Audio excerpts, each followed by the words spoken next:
What if I told you that America's first, truly original literary hero wasn't a cowboy, a detective, or a superhero, but a young frontiersman who refused to kill another human being? Today we're diving into The Deerslayer, a novel that changed American literature forever and introduced us to one of fiction's most fascinating moral warriors. Picture this. It's 1841. And American literature is desperately searching for its own identity. European novels dominate the shelves, and American writers are constantly compared to their British counterparts.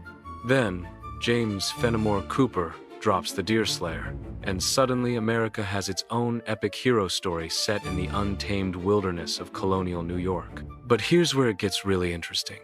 Our protagonist isn't your typical action hero. Natty Bumppo, nicknamed Deerslayer, is a 20-something frontiersman who is incredibly skilled with a rifle, knows the wilderness like the back of his hand, and has formed deep friendships with Native American tribes. Yet despite living in one of the most violent periods of American history, he has never killed a human being. The story unfolds around Lake Glimmerglass, which we now know as Otsego Lake in upstate New York. Cooper paints this wilderness with such vivid detail that you can practically smell the pine trees and hear the lapping of water against canoe hulls. This isn't just backdrop. The American wilderness becomes almost a character itself, representing both beauty and danger, freedom and isolation. Deerslayer arrives at the lake to help his friend Hurry Harry March rescue Tom Hutter's daughters from hostile warriors. But here's where Cooper's genius really shines through. Instead of creating a simple rescue mission, he weaves together multiple storylines that explore the complex relationships between European settlers and Native American tribes during the French and Indian War. The moral complexity hits you immediately. Deerslayer respects Native American culture and has close friendships with members of the Delaware tribe. Yet he is also loyal to his white companions. When violence becomes unavoidable, he faces an agonizing choice: maintain his moral principles or protect the people he cares about. What makes this character absolutely revolutionary for 1841 is his internal struggle. Most heroes of that era were either pure good or clear villains. Deerslayer wrestles with genuine moral dilemmas. When he's finally forced to kill in self-defense, it's not celebrated as heroic triumph, but treated as a tragic necessity that fundamentally changes him. Cooper's portrayal of Native Americans was groundbreaking for its time, though it feels problematic by today's standards. He presents them as complex individuals rather than simple stereotypes, showing both noble warriors and dangerous enemies. Characters like Chingachgook represent wisdom and loyalty, while others embody the violence of frontier warfare. This nuanced approach was radical when most literature depicted indigenous peoples as either noble savages or bloodthirsty villains. The romance elements add another layer of complexity. Judith Hutter represents civilization and traditional feminine beauty, while Hetty embodies innocence and moral purity.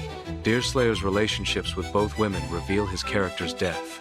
He's not swayed by conventional attractiveness or social status, instead valuing genuine goodness and spiritual connection. Here's something that blew my mind when I first learned about it. The Deerslayer is actually the final book in Cooper's Leatherstocking Tales series, but chronologically, it's the first story.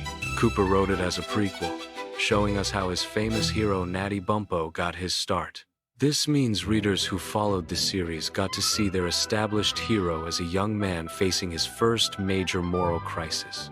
The novel's impact on American literature cannot be overstated. Cooper essentially invented the American frontier novel, creating a template that influenced countless writers from Mark Twain to Zane Grey. He proved that American stories could be just as compelling as European ones, and that the American wilderness provided the perfect setting for exploring universal themes of morality, friendship, and cultural conflict. Critics have debated Cooper's writing style for decades.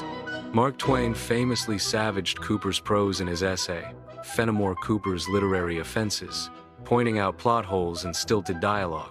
But here's the thing. Even Twain's harsh criticism acknowledges Cooper's storytelling power and cultural importance. The themes in The Deerslayer remain remarkably relevant today.